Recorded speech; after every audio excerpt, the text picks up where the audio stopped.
You're now listening to a Rat House production podcast. For more podcasts like this, head to retthaus.net.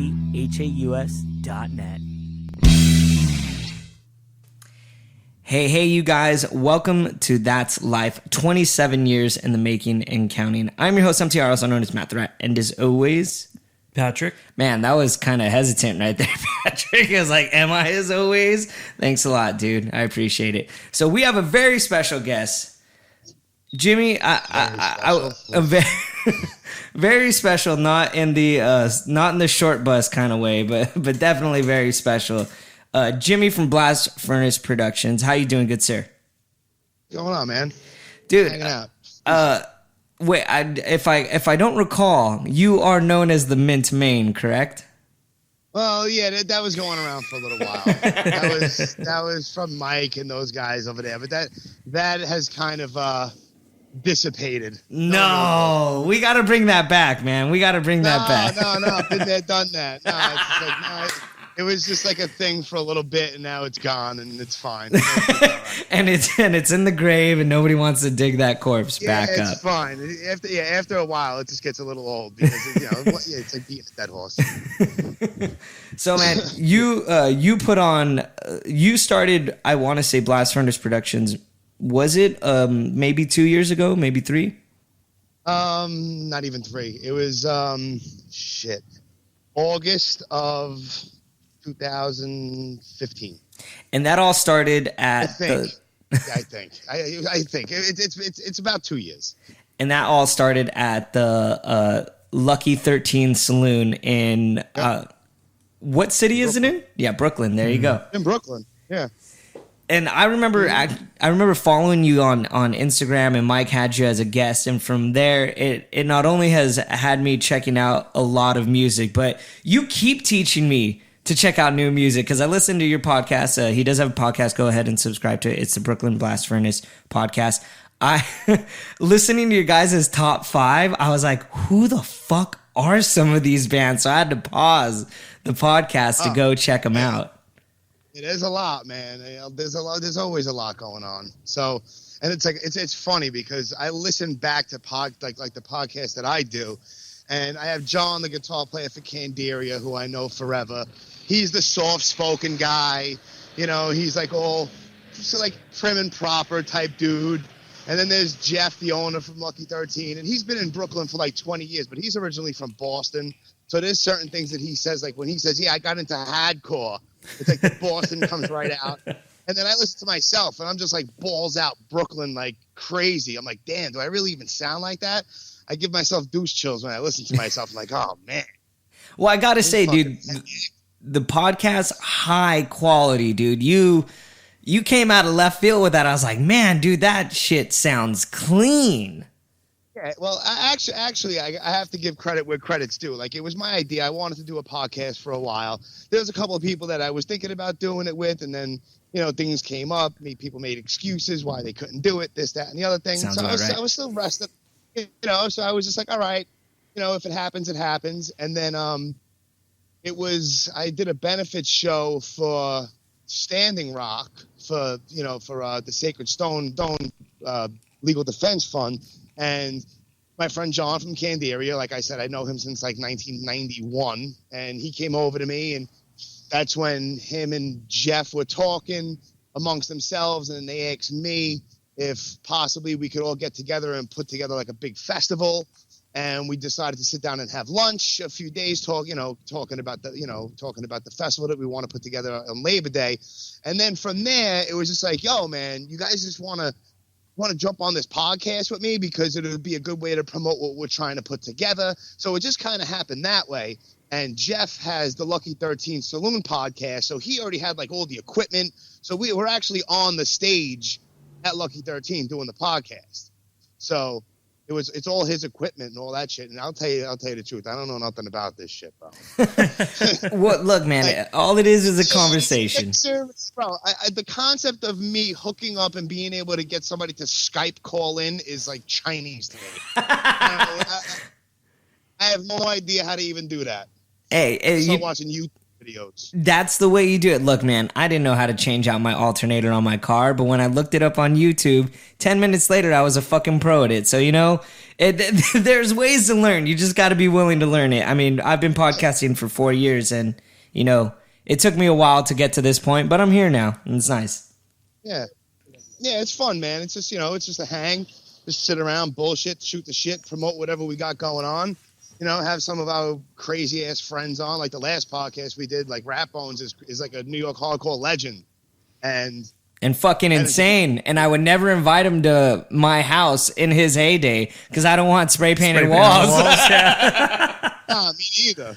Yeah, you heard what he said. He's like, yeah, me and Ron Beauty, who was the original singer for Cold as Life from Detroit, like they would, go to they would go to an after party at your house, and next thing you know, it's like they're in your refrigerator making food and like wait a minute, taking a shower. That's what I do over here.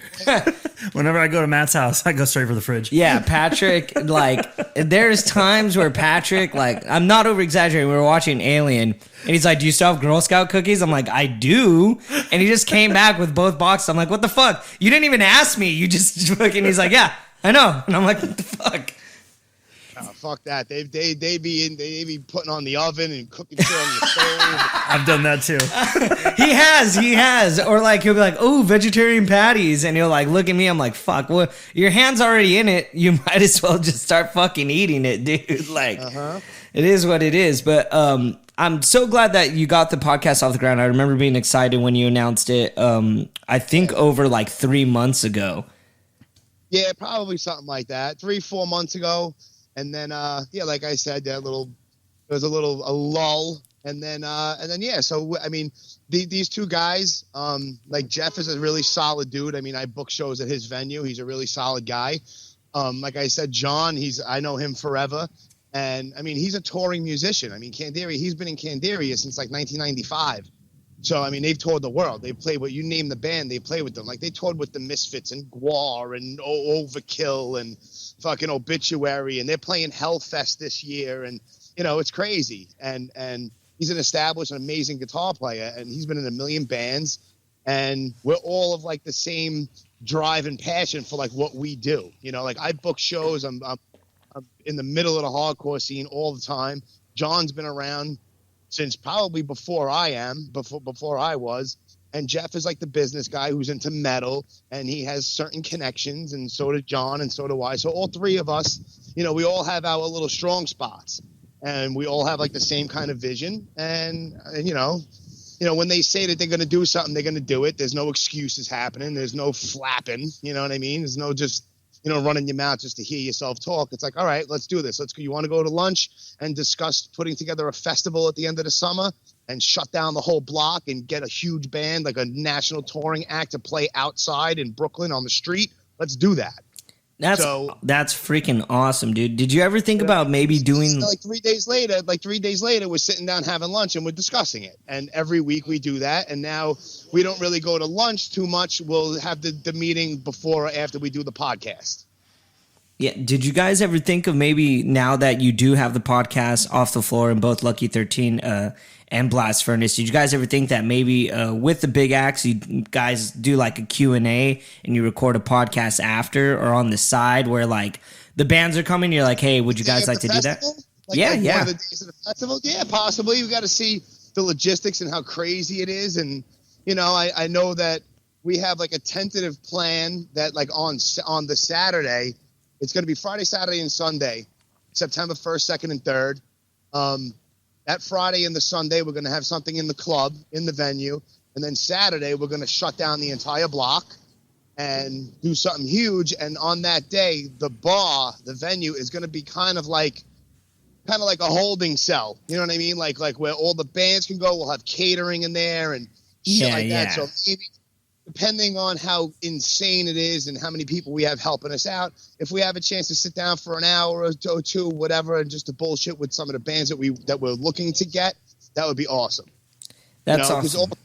And also depending on how big of a band that we want to get to headline on Saturday, that's also going to determine if we do VIP passes, meet and greet type shit. You know what I mean? I don't want a mediocre band headlining the main day of the first festival that we do. If I'm going to do something And I have these two other. I'm sorry, man. I'm outside. Oh, no worries. Shit going all over. You know, there's things happening. So shit. I just lost my train of thought. You didn't want a mediocre headlining band for the first day. Yeah, no, absolutely not. And if I'm gonna do something, especially with these two other guys, I mean, Candiria, John's band is signed to Metal Blade Records, and is a fucking crazy amount of bands that we might have. I mean, we're going to talk to people and we're going to try to get as big of a band as we possibly can. You know, the three of us are on the same page with one specific band that we would love to get. I'm not going to say that now because obviously if it don't happen, then, you know, it's just, you know, it's not running my mouth. Does it start with a G? No. Okay. It starts with a vowel. How's that? All right. There you go. There you go. Is it two words? Is it two words in the title? It's a one-word vowel. Okay. That threw me off. I was thinking Agnostic Front. Never mind. No, now what band were you thinking? Does it start with a G? Guar. I was thinking Guar with all the stories. I'm not going to lie. No, not Guar. All right. Well, as you can tell, I would be really horrible on like Wheel of Fortune or something. You know? Yeah, that was crazy. Guar would be nuts, but actually, no, I don't even think they even came up in discussion. Oh, man. You know, when my friends used to go see Guar, they would purposely wear an all-white shirt, knowing that Guar was going to shoot out all that, like, pomegranate blood that doesn't come out of the shirt.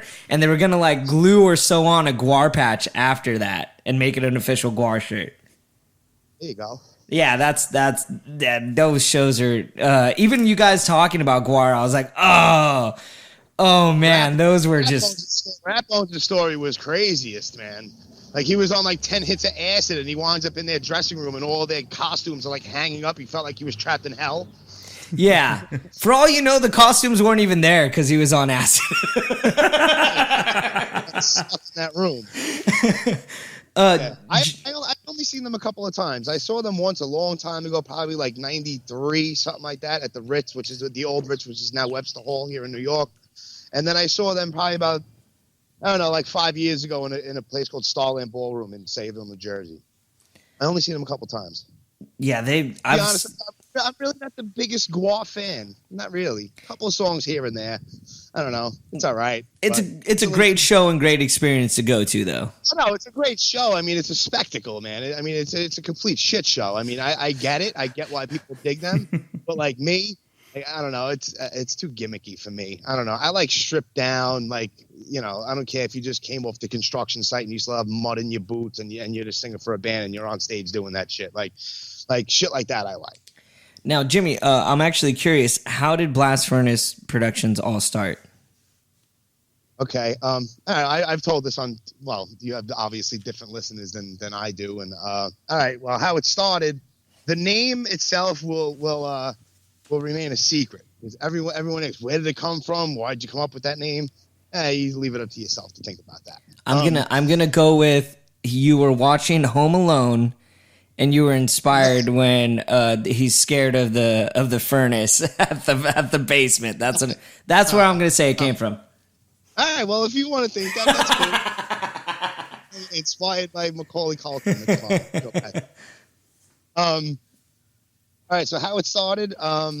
It's really not even, well, I don't know. I guess people would think it's interesting. It was pretty much by accident. I'm a custodian in an elementary school in Bay Ridge here in Brooklyn. And I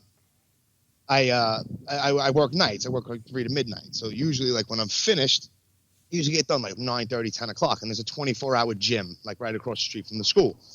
So I would go to the gym and saw a couple of guys and they one big, huge biker guy, another biker guy. All right, you know, I'd notice these guys, whatever. And then a couple of weeks goes by, and then one of the guys is there alone. And I'm working out, doing whatever. And then he comes over to me. He's like, oh, man, you look familiar. I'm Jeff, and I own Lucky 13. I'm like, oh, what's going on, man? So we started bullshitting. And turns out that we know a lot of the same people. We started talking about music and this, that, and the other thing. And then about a week after that, he was like, yo, man, do you know anybody that might want to play? You know, because, you know, I know you have a lot of friends in bands and shit. So do you know anyone who might want to play my bar on Sundays? I want to start doing like hardcore Sundays, like old CBGB's days, you know, matinees or some shit like that on Sundays. So I'm like, I don't know, man. I guess I could reach out and, you know, start bullshitting and, you know, ask people. I'll see what I can come up with. So I reached out to a couple of bands, and then I think it was like, I don't know, there was like a barbecue or something happened at Lucky 13, and John from Candaria was there, an old friend of mine. So I was like, yeah, man, Jeff wants me to do shows here, this and that. He's like, dude, just do it. And he's like, everybody, why not? Yeah, everyone likes you. You like everybody. Why not? I'm like, all right. So now I really started reaching out to bands. And then I got like 7 bands together to play.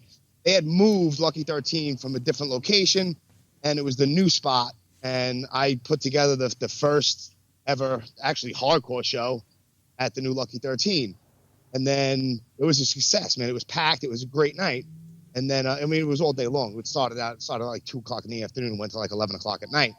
But then, after that show was over, it was like the next day or 2 days later, people are asking me, yo, man, when's the next show? Blah, blah, blah, blah, blah. You got conned into it. You're like, I don't know. I wasn't even thinking that far ahead. I was just trying to help a brother out. I didn't even know there was going to be another show. I don't know. All right. Let me start asking different bands. So I asked a bunch of different bands. And then next thing you know, I was like, all right, well, this is going to be round 2. And let's see what happens. And then next thing you know. Yeah, I remember that. They started, you started coming out with rounds. And I think you had the last round a few months ago, right? No, round 5 was done. It was 1, 2, 3, 4. It was the first matinee, then round 2, 3, 4, and 5.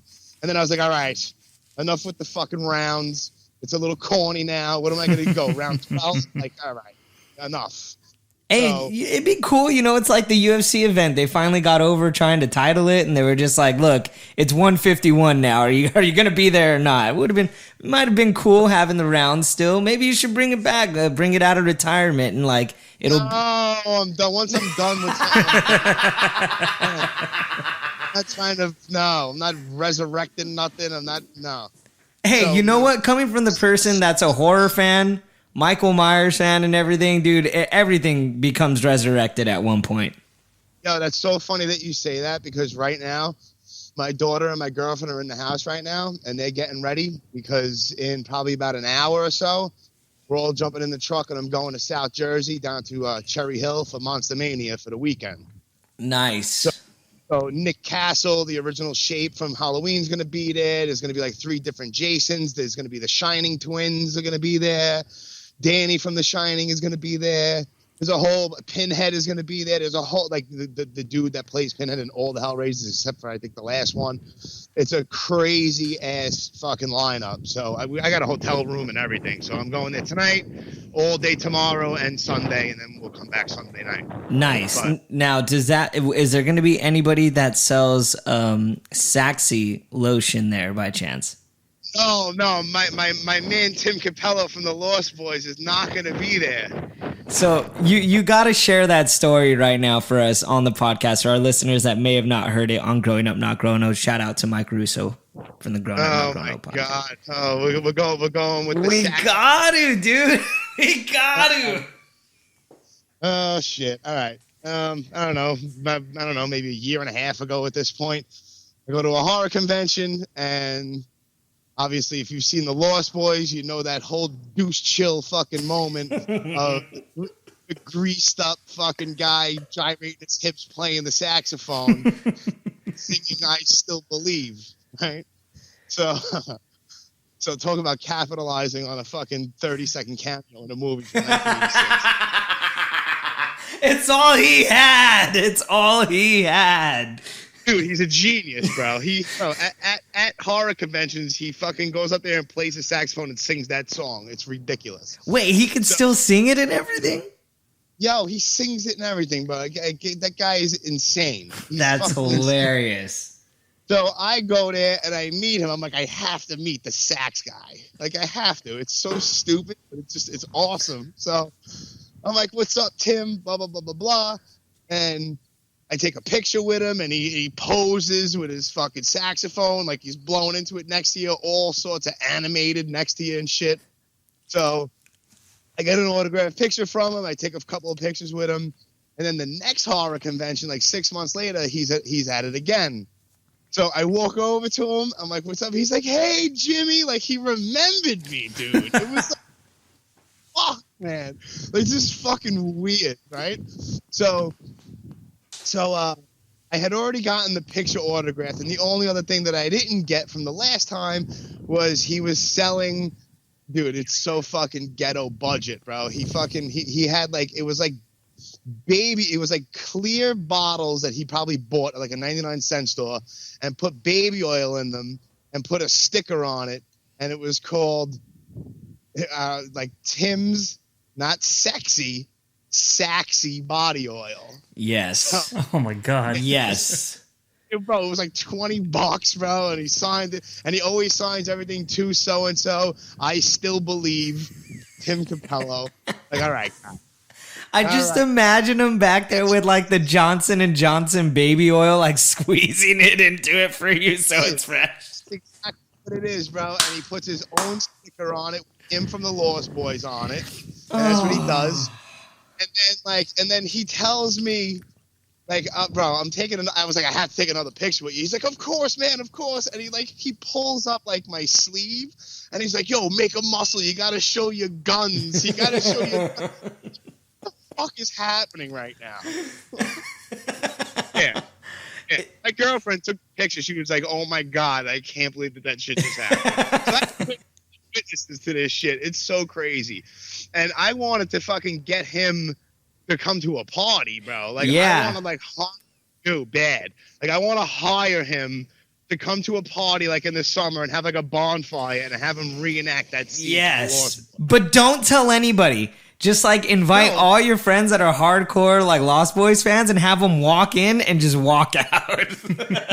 Even set it up like, yo, man, I don't care where you live. I'll pick you up. Whatever, and I'll just tell everybody, yeah, I'm going out to the store. I got to go grab something, and I'll come back, and I'll have the fucking sax guy from the Lost Boys with me. Look, Jimmy, if you don't have him as a guest by episode 20, I'm gonna be disappointed. That's one thing I got to tell you, man. Dude, that guy's fucking awesome. I haven't seen him at any conventions lately, and he's not going to be at this year's. Well, at least not this one, but. Listen, there's like 6 conventions a year around here, so. Yeah, there's like 25 down here in Los Angeles. There's some for like, it's not even like comic book or horror related. There's the Fit convention where you could like, yeah, don't give me that look, Patrick. Yeah, it exists. You want to buy creatine and protein on really cheap? You go to the Fit convention. It's like. Oh, thanks. Oh man, the Fit LA convention I think it's I swear to God, dude, I think it's the second or third. I think it's the second or third January. I mean, second or third weekend of January every year, the Fit LA convention. I went once and I swear to God, dude, there were the weirdest fucking things in there. They're having competitions of like the strongman that are like have like the 1,000 pounds and they have to run across like this mat and stuff. I don't know. It was too much testosterone in one little place. Yeah, while you were there, I was probably at Taco Bell. I had a better day. Yeah, nice. Right, a bunch of fucking meatheads. I can't take it. Like, no, I'm guilty. Like, I go to the gym, but I wear baggy shit. You know what I mean? Like, I wear loose shirts and loose pants. Like, I'm not wearing tight ass tank top. Like, no, like I go to the gym for me, and it's just like, yo, you see these guys walking around looking like they have like watermelons underneath their arms, the way they're walking and shit. I can't take. You don't like the tank top that like for some odd reason goes all the way down to the belly button and curves all the way back up, which defeats the purpose of a tank top. Why would you even consider wearing anything like that? I don't get it. Maybe I'm not supposed to, but listen, who the fuck am I to judge? I'm going to fucking hang out with a guy who played Jason in 1985, and I'm excited about that. Hey, man. So that guy's excited about wearing his fucking girly man fucking tank top. I don't know. Hey, man, it's all good. And you know what you do is, since you have your cell phone, is you get them to do a sound clip, and you say, I'm such and such, and you're listening to Brooklyn's Blast Furnace. Yeah, have them do a little drop. Yeah. See, because I miss that every time I go to the con because I'm too like into the conversation. I walk away. I'm like, oh fuck. I had the guy. We interviewed the guy that currently does like Winnie the Pooh, Tigger's voice, and a whole bunch of other things. And like we were talking with him, and I that was probably the perfect opportunity to get like something unique. And it went right over. He also does the voice of Darkwing Duck. Does everybody remember Darkwing Duck here? I do. A little bit. Jimmy, I ain't into that kid shit. Fuck you. Well, all right. Well, how old are you? How old am I? 27 years in the making and counting. 41. So nah. Same here. No, the Mitten Main can't be 41. That's not true, dude. You look like you're like 30. If I would say younger, I swear to God, and this isn't tooting your own horn, like you look young, dude. 41. I have good genes. I don't know. It's like, don't compliment me like that. It makes me uncomfortable. I'm 41. I don't like that shit. But like, yeah, man, I don't know, compliments and all that shit kind of. Dude, it's weird, right? Like, if someone comes up to me, like, I'm not saying I'm fit, but you know, I do work out, I ride my bike, I do all that stuff. But when like someone comes up to me, like, you look good, you're just like, thanks. Like, you don't know where to go after that. Even when girls would hit on me, it was just weird and foreign, and I got like really awkward. They're like, "You're really cute," and they're like touching you. You're just like, Yeah, if I saw a girl hit on you, I'd think it's weird too. Fuck you, Patrick. Look at the fucking heckler, dude. I'm here pushing all the questions. You're like, here, the moment I can make fun of Matt. That's why I'm on the show. God. That was my job. Listen, damn it. Opportunity's knocking, bro. Put yourself in that position. It's a wrap. Oh, man. So, Jimmy, you've been covering a lot of stuff on your podcast. I really do love it. I'm not tooting your horn or anything. Like, it seriously is a great podcast. I think it's, you know, like I said on the first episode, it was like, you know, it was kind of like an introduction of, you know, why we're doing this and how we know each other and all this. But it was just like, you know, we have no direction really. I mean, eventually it'll be whatever it's supposed to be, whatever that is. And I'm not sure what that is yet. You know what I mean? We have ideas and, you know, we're going to throw things around and see what people like, you know, as our audience grows and shit. So, you know, it's pretty much, you know, it's a hit and miss thing right now. I mean, I've gotten a lot of good responses from it, which I appreciate, and it's awesome. You know, but basically, you know, like I said, we got together to do it just basically to promote this thing that we're trying to put together for the end of the summer. And, you know, once people found out that I was doing it, I have a whole shitload of people that want to come on and this and that. People want to cross promote with me, and, you know, so it's cool, man. You know, listen, I'm down for everything. You know, I'm easy going like that. Like, I have my regular job. You know, it's like my job. First, my daughter comes before anything. You know, it's my daughter and my girl and my job, and then, you know, and then I do shows. You know, and I find time. I have decent time management. You know, I'm tired and shit. You know, I mean, I'm always doing something. I'm busy, but I make shit happen because I love to do it. You know what I mean? And we just sitting on the stage and just bullshit with a couple of friends of mine for an hour and having a guest on or whatever. It's just fun shit. You know what I mean? It's just like an hour hanging out with the guys. You know what I mean? Yeah, man. I totally 100% agree, because you sound like me on the podcast. You're like, look, we're going to do our top 5 favorite hardcore albums. And everyone else is like, oh, we were supposed to put it in order? And you're like, I sent you a text message. This was already fucking discussed. And you're like, that's why the episode is called the Hardcore List ... in order. Because it sounds like I'm yelling at Jeff.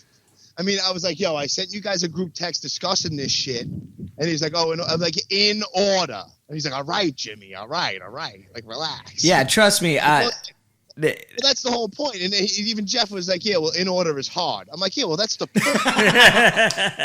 That's the whole point. I mean, anyone could just throw around, oh, yeah, well, I like this album. No, put them in order. That's what makes you fucking think, and that's just fucking hard. Because there's so much to fucking think about and so many records and bands, and that shit ain't easy. Oh, no.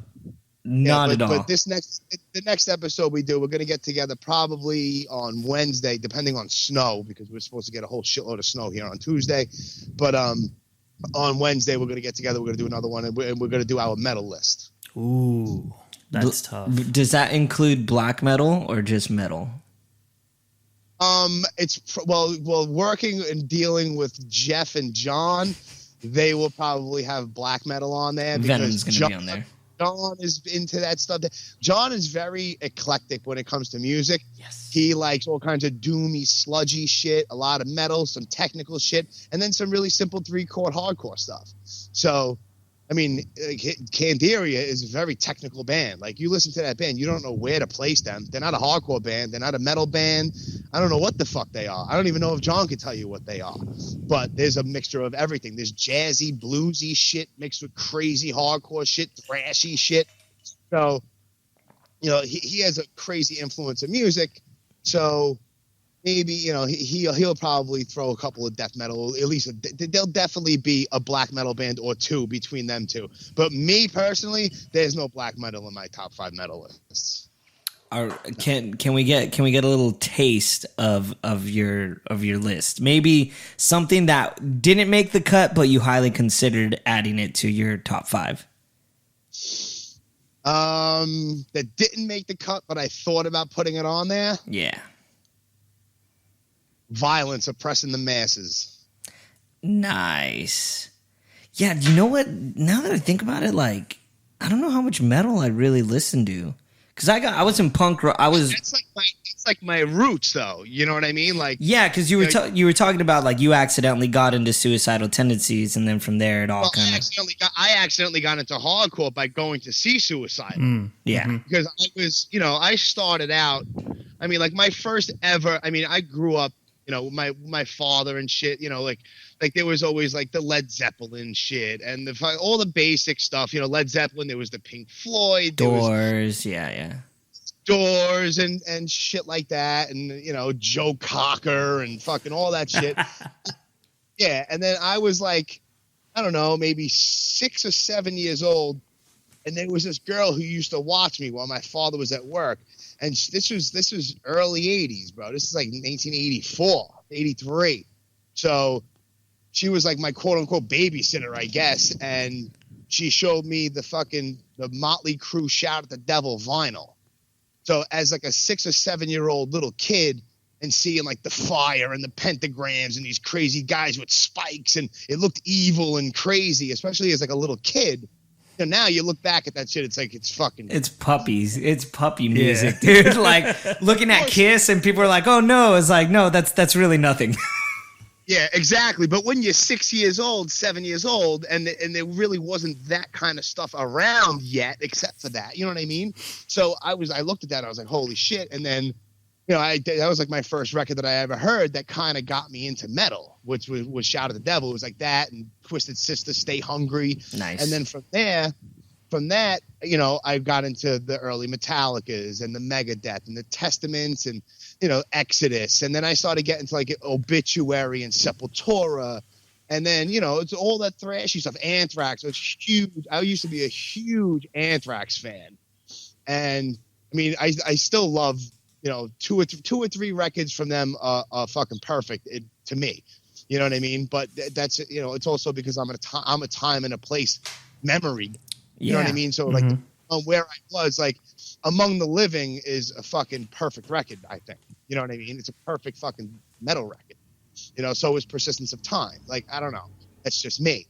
But those were like my roots. And then I think it was way back in the day when MTV was huge and it was Headbangers Ball was on, and I would stay up from midnight till 3 o'clock in the morning. And like the last like fucking half hour, they would maybe show like 1 or 2 obscure videos. Yeah. And one of those videos was Sick of It All Injustice System from their first record. I'm like, yo, this shit is hard, man. Like as a younger kid, and I'm like, all right, but you know, I don't really know from this because I was all mixed up with the thrash and shit. And then, you know, I saw like the Agnostic Front Anthem video. I'm like, yo, this shit is crazy. You know, I don't know about this stuff. And then I went to go see Suicidal, and Leeway went on right before them. And, you know, just like my last podcast with Ratt Bones, I said, it's crazy how I saw a band, quote unquote, by accident, because I didn't go there to see them. I never even knew what they sounded like. So from that day on, from that night, it sounds so cheesy and cliche, but it literally changed the course of my life, which is fucking crazy because it's a fact. You know, you really think about it. It's like if I wouldn't have seen them, I don't know what the fuck would have happened. You know what I mean? Who knows if I would have went to a show and a band would have impacted me that much for me to, you know, swing from just like being a metalhead. I mean, I still love all that metal stuff, but like once that hardcore shit, like once I witnessed it live, I'm like, this is where I'm supposed to be. Yeah, that was how it was with punk rock with me too. Because I remember like I was into like Linkin Park and Korn and Slipknot and stuff. Because that was just my generation. That was the thing to listen to, and I claimed being a punk rocker, and like the punk rockers were like, no, you're lame is what you are.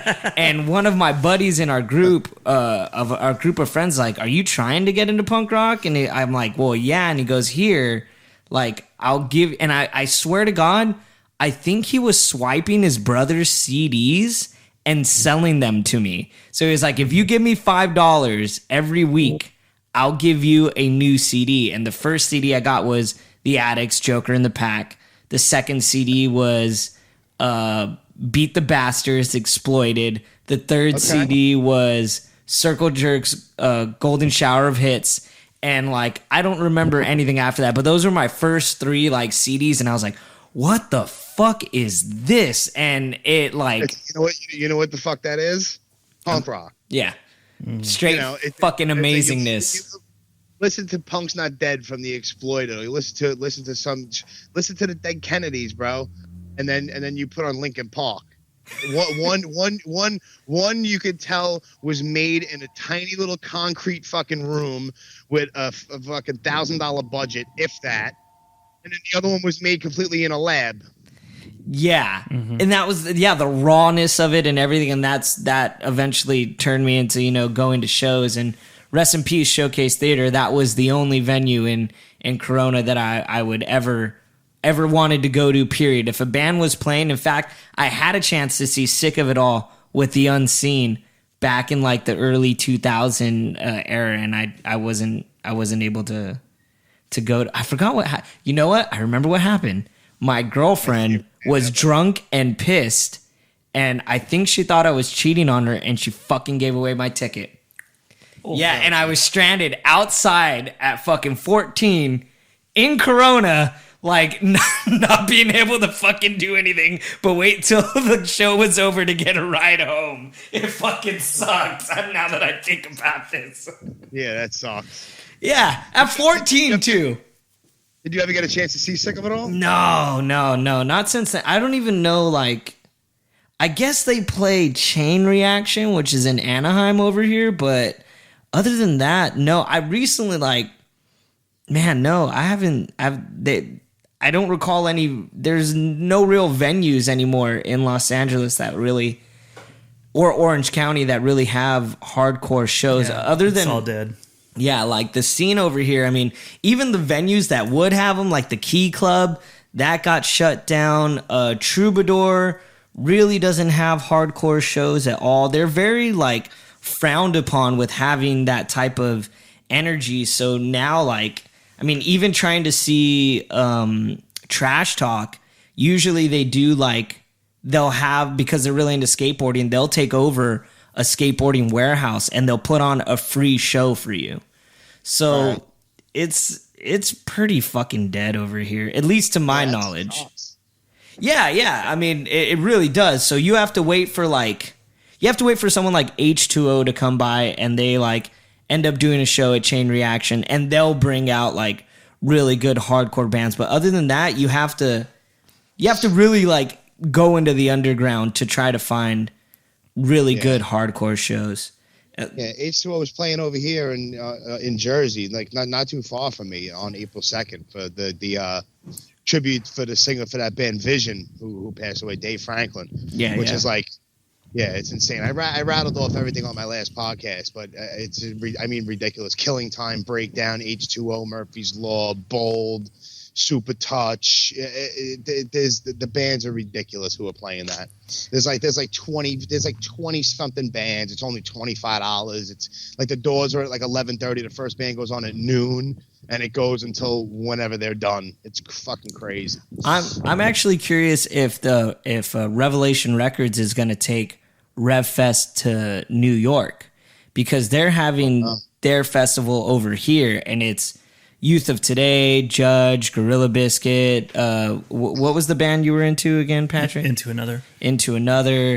Okay. Like basically their entire roster from back in the day. Yeah. I guess they're having a 4-day festival, which even then it's not even like a festival. It's just 4 shows that like have the normal like 4 or 5 bands that are playing and that's it, which is really interesting. But like, I was surprised when they were like, oh, Rev Fest is coming. I'm like, oh, well, that shit's going to be in New York. Like, they're not bringing that shit to California. And it's at some rink-a-dink little venue in Riverside, which is just like the butthole of California. Or I guess it's the goonch between like Los Angeles, which is the balls, and San Diego, which is the butthole. Like, it's just the little like empty area. So I was curious that they chose that specific spot, but that's gonna be pretty dope. Are you looking forward to any other hardcore shows that are coming up? Well, hell yeah, man! Like there's the Black and Blue Bowl coming up. That's Sunday, May 21st at Webster Hall. That's Gorilla Biscuits, right? Yeah, Gorilla Biscuits. The fucking reunion show. No one ever thought it was gonna ever happen. Of Rest in Pieces. No one ever thought that was going to happen. That's fucking Armand, the drummer for Sick of It All, sings. Like that was before Sick of It All, you know. So that shit is happening, which is crazy. Danny from Biohazard is playing drums for them. Who else is playing? My friend Kevin's band, Line of Scrimmage, is playing. Terra. Who else? Maximum Penalty, Token Entry, a band called Breakaway. A band called Vietnam, and I think that's all that was announced so far. But there's probably going to be at least another 4 or 5 bands added to that. That's always good. This is Hardcore. I'm sure that Joe Hardcore is going to be announcing bands for that soon. I mean that's at the end of July, but that's a 4-day festival, which is always insane. Man, you guys get all the good shows, man. Well, dude, between the Black and Blue Bowl and This Is Hardcore, man, it's like those are the 2 big. I mean, Black and Blue is New York. You know, every year people come from Europe, people come from all over the place to come to that. And This Is Hardcore is in Philly, and that's 4 days: Thursday, Friday, Saturday, and Sunday. And there's usually somewhere between there's usually about, I'm going to say, between 50 and 60 bands that play over the course of those 4 days. And like nothing, like no bullshit either. Like last year on that Thursday, like Youth of Today original lineup headline. You know what I mean? Like crazy. Youth of Today and Jesus Christ, fucking you name a band, they've played This Is Hardcore, man. It's fucking they've had the Misfits headline. They've had, you know, I've seen Biohazard, the Cro-Mags, you know, Breakdown, Madball, Bane, Madball, Wisdom in Chains plays it every year. Yeah, there's so many bands. I can't even start to name. Patrick, I know what we're doing next year. we're road heading. Trip. Yeah, road. Fuck that. We're flying. I'll take an ambient to pass out on the fucking plane, dude. Hopefully it works, because last time I went to New York, I took sleeping pills, and my body actually fought against it on the plane. So when I landed, I was fucking furious, dude. I just wanted to sleep, because now like I'm relaxed. So now my body's like, okay, shutdown mode. It's like, no, you have to fucking walk. You have to go to the subway, and you got to fucking go all the way to your hotel, which is in the middle of Manhattan from fucking JFK. And then I don't know this turnstile bullshit with the fucking card you have to scan. So I'm like, amateur. It was my first time in New York. Don't fucking judge me. Shit. Dude, you swipe it through and you keep it moving. Yeah. New York is so packed. No one needs to be standing there fucking trying to figure shit out. They make it very fucking moronic fucking friendly, bro. Dude, you know what I mean? You slide and you go. I was beyond asleep in my head, dude. Like, I had the sleeping pills and everything, man. You know what? My experience was good in New York. Everyone was really chill right up until that last day on Monday, and I started heading home. I had my fucking giant-ass backpack in my bags, and this fuck, it's like jam-packed. There's no room on the fucking subway, but he's gonna weasel his little way in, and he just starts fucking like, you motherfucker, your fucking bag, fucking taking it. It's like, dude, like, what do you want? Like, this is my shit. Like, I can't fucking do anything about it. I've been here for like 6 days, and he's just like, yeah. And then like we left off, and yeah, that was Welcome to New York. Yeah, right. That's what it felt. No, I think the best Two rules, man. 2 rules. Keep moving. Get out of the way. Pretty much, yeah. Look, the best thing about my experience there was when I headed to, I think it's St. Vitus. Is it St. Vitus? Yeah. Randomly, I was just like, man, like all this shit seems kind of cheesy. Like I want to go to like somewhere else. And at that time, I was with someone, and she was like, hey, they have metal karaoke at this place in Brooklyn. And I was like, okay, cool. Let's go. What time does it start at? Midnight. And I'm like, that's fucking late, but okay. So we take it. That's not late in New York, man. For New York, that's not late.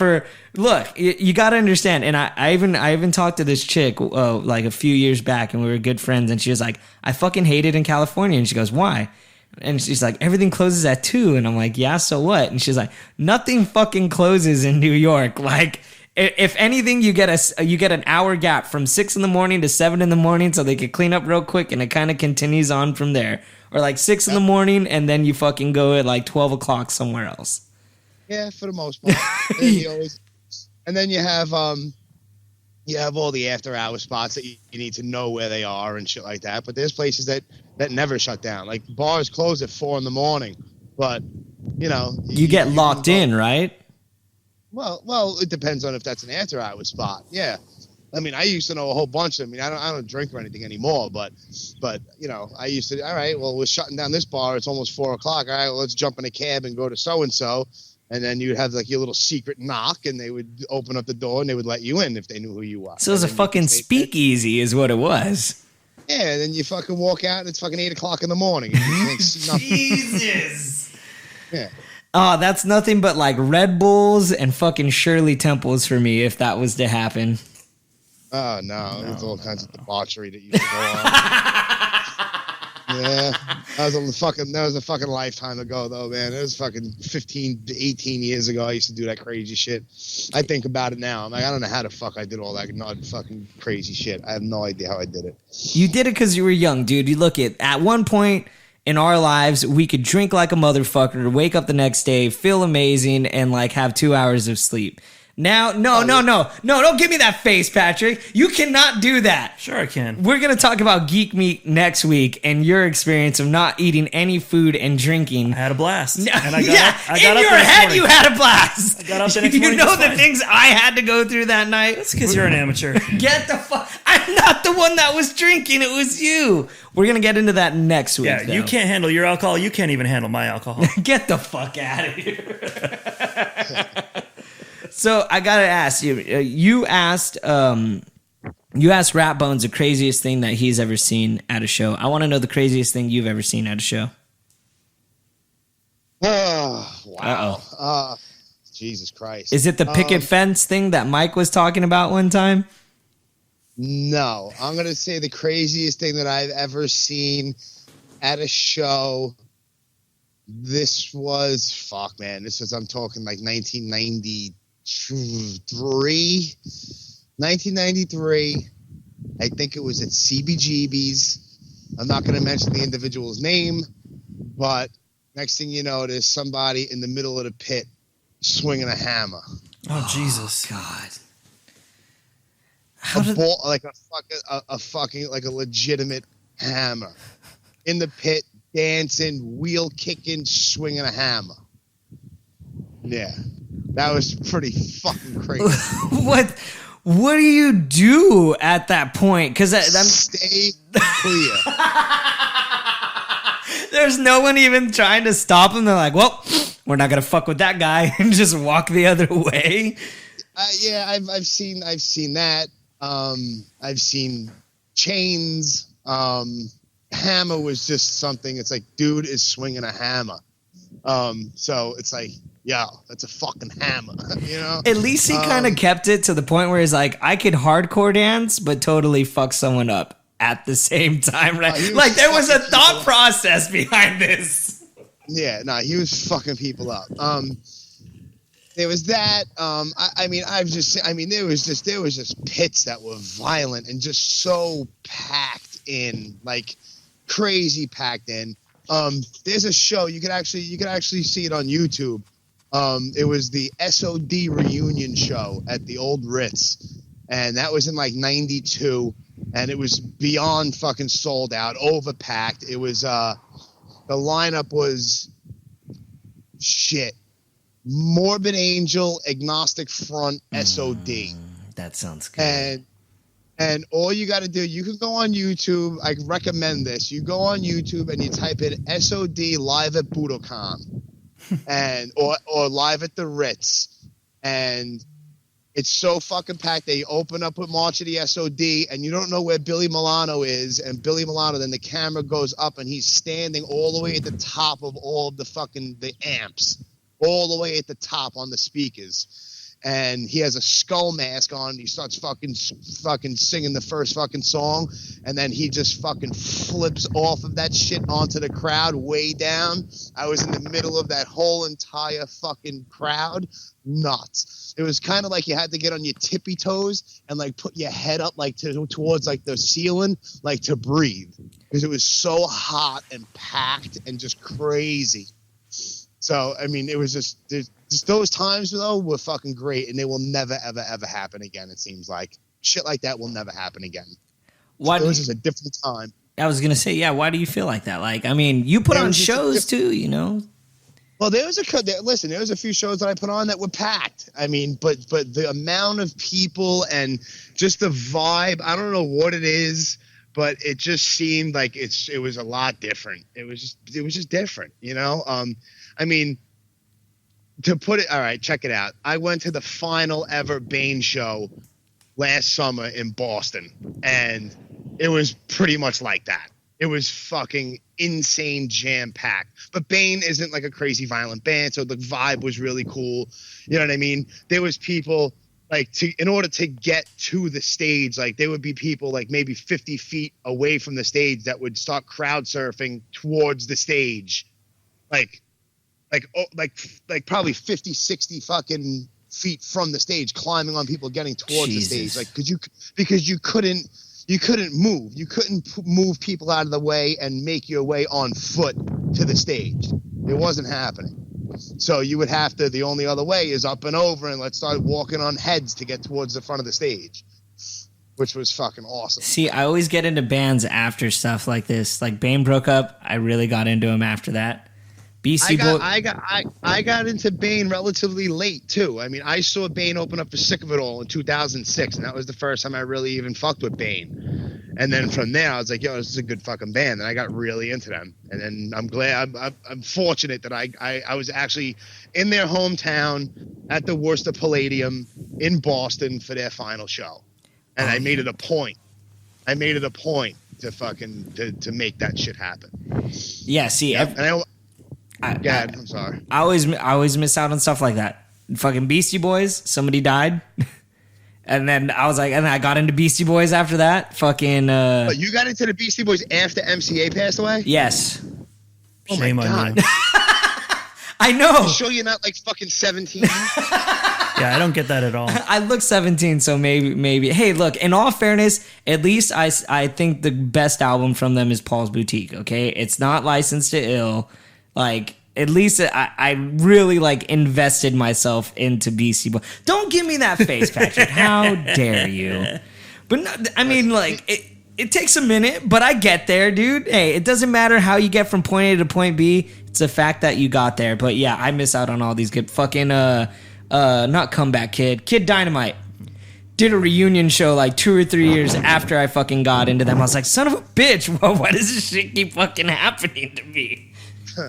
Yeah, but I'm gonna agree that it's really different now. Like going to shows, just everybody's too busy trying to record the show on their phone to actually too busy trying to crowd surf and jump off the stage than actually enjoy the show. And I'm not talking about, like, people could crowd surf, that's fine, but like there's those people that just, like, they're just doing it just to do it. They're not doing it because they're feeling the music. The Rev 25 show a couple years ago. There was a Rev 25 show? Yeah, their 25th anniversary.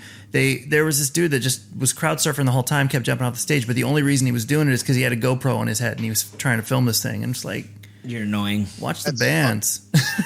Yeah, it's like what Louis C.K. says, like, nobody cares about you filming like whatever you're filming, dude. Like put it in high definition. It's like, no, high definition isn't in front of you right now. Yeah. Just fucking look at what you have right now. And don't get me wrong, like I'll film once in a blue moon, but if I film, I'm off to the side where I'm not fucking annoying. I'm not that person in front. Yeah.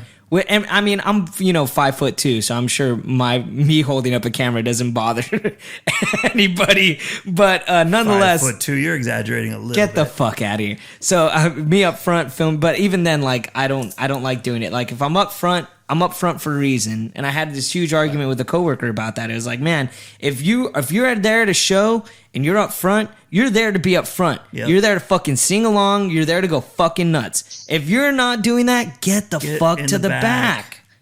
Like you're annoying. Like you're not. Don't. If you want to be a fucking wallflower, get back there. I agree. So Jimmy, I have to ask, what are the next couple of shows that are Blast Furnace Productions is going to be putting out? Right now, I have one show that's all booked up, which is there's a band from New Jersey, a great bunch of guys. They're called Silence Equals Death. They just recently got signed to Eulogy Records, so I checked them out too, and I really did dig them. Live, they are fucking incredible. Live, they're fucking great. They're all over the place.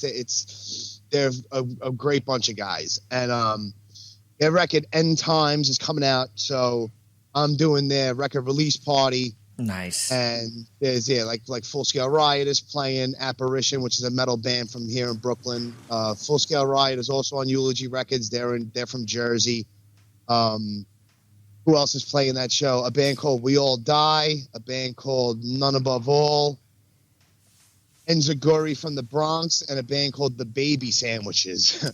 The Baby Sandwiches. That's the band I'm going for. What? Because I said sandwich? Band, I believe. Don't give me that look, Patrick.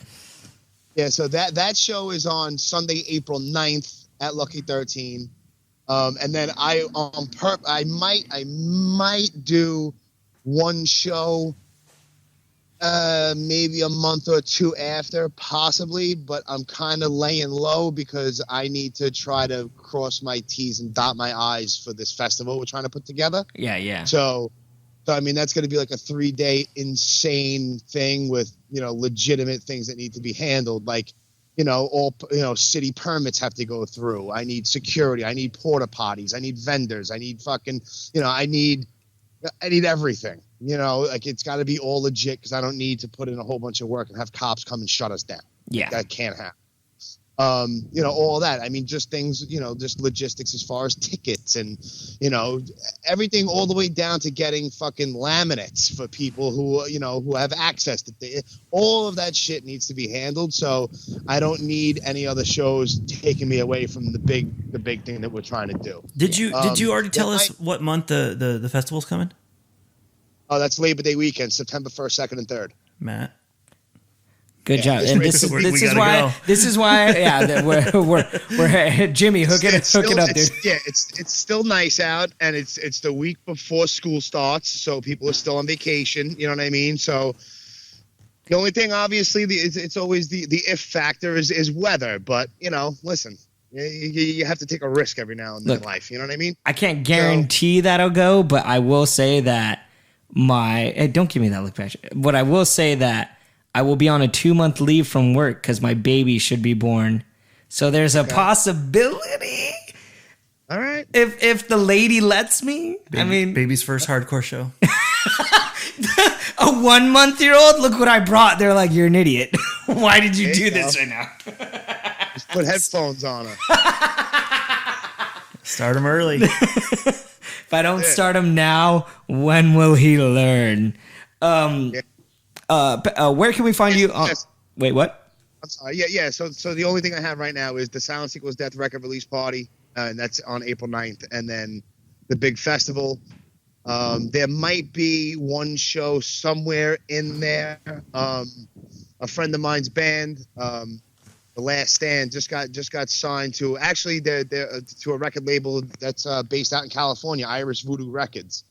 They're I'm not sure exactly. I think Southern California somewhere, but they're a New York hardcore band. My friend Mike, he was the first guest on on the first podcast. So I might do something with them for the release of their new EP. So, but that's I have no idea what's going on with that. So if he wants me to do that, then I will, because it'll be easy. There's a few bands. He only wants like maybe 4 or 5 bands on. That'll be easy. That'll get handled in a day. You know what I mean? But other than that, like, certain other things, I can't be sidetracked from the big picture. For sure. And of course, Jimmy, where can we find you on the internet? Oh, shit. I don't know. On Facebook and Instagram at Blast Furnace Productions. Also on Facebook if you want to follow the podcast page on Facebook, it's at the Brooklyn Blast Furnace. I'm on Twitter. Yo, my Twitter game is whack, bro. I have I'm terrible at the Twitter. But it's Blast Furnace NYC on Twitter. I think that's it for me. But check out the Blast Furnace podcast on SoundCloud and on iTunes. And that's about it. We try to put one out once a week. Different guests here and there. I have 5 different guests for the next 5 weeks lined up, pretty much. Perfect. I have one person that I really fucking hope that I get this person, really bad. It would be huge. But a little teaser, that person right now is on a little touring, is on a fucking, what the fuck am I told? Like a press tour. Okay. In Europe. They're on a press Europe right now. And I would love to get this person on the podcast. So we'll see if we can work out a date, and that would be awesome. But yeah, man, I mean, that's pretty much me in a nutshell. Are you ever going to have Paulie on the podcast by chance? Paulie Chiatara? Oh, yeah, Paulie Nugent. Oh, Paulie Nugent. Oh, yeah. Fucking Paulie lives literally right across the street from the job that I work in high school. That's fucking literally awesome. Right across the street. I see him 4 times a week. Now, 2 things before we take off. One, do you ever think we're going to get an SOA reunion? No. Oh, never? Never? Would you want an SOA reunion? I don't like the fact that I'm supposed to care.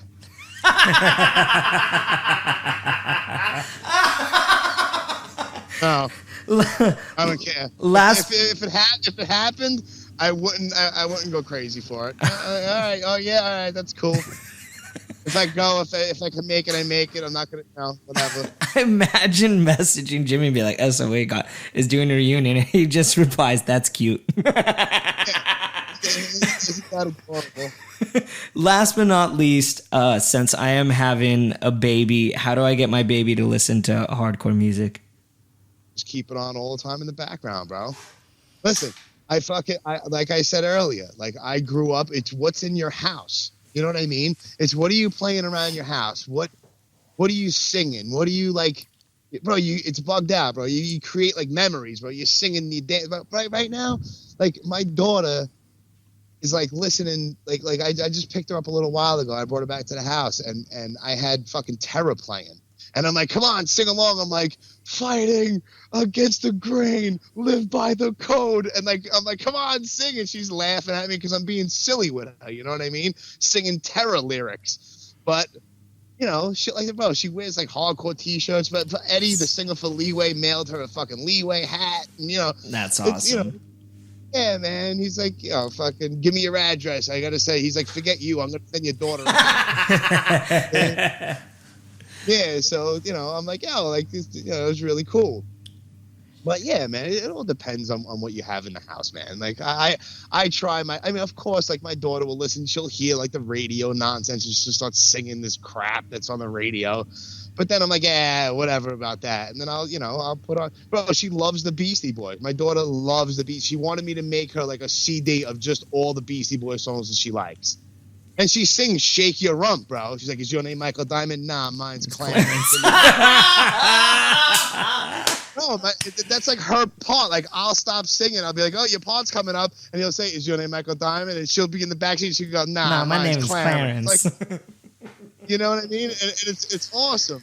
It's my daughter loves the Beastie Boys, and that's a good starting point. Listen, the Beastie Boys started out as a punk rock band. Oh yeah, mm-hmm. Oh yeah, they did. So, Listen, you got to plant your seeds, brother. Plant the little roots, and you see what you grow. Yeah, we'll definitely have to keep up with a baby watch our segment on That's Life and see if the old lady. Look, I've been trying to get like, can I play this? And she's like, no, and the only thing I've won with so far is Michael Jackson. That's the only fucking thing. I'm like, really? Like nothing else? What about toy dolls? That's like playful punk. She's like, no. Like, great. So I hate Michael Jackson. Really? Are you more of a James Brown type of person? I would take James Brown any day over, bro. Yeah. Dude, don't even get me started. I'll be here for another hour. Well, thank you so much. The shit that I hate, the shit that's overrated, the shit that I'm supposed to give a shit about, I can't take it. There's a lot. Like SOA. Yeah, well, see, like SOA, like I don't care. Like I don't care. You know what I mean? Like there's certain bands and there's certain things I don't get it. Maybe I'm not supposed to get it. Certain things I fucking hate. Don't worry about it. All that stuff. I'm not gonna shoot my load on your podcast, bro. Like, all that stuff is gonna come out on mine, and it's gonna be nuts. I'm gonna get people mad. Well, thank you so much, dude, for coming out. Hey, dude, and whenever you have a waking moment, dude, hit me up and we'll do this again. Yeah, dude, absolutely, man. I appreciate you having me on, man. All right, dude. Until next time, later.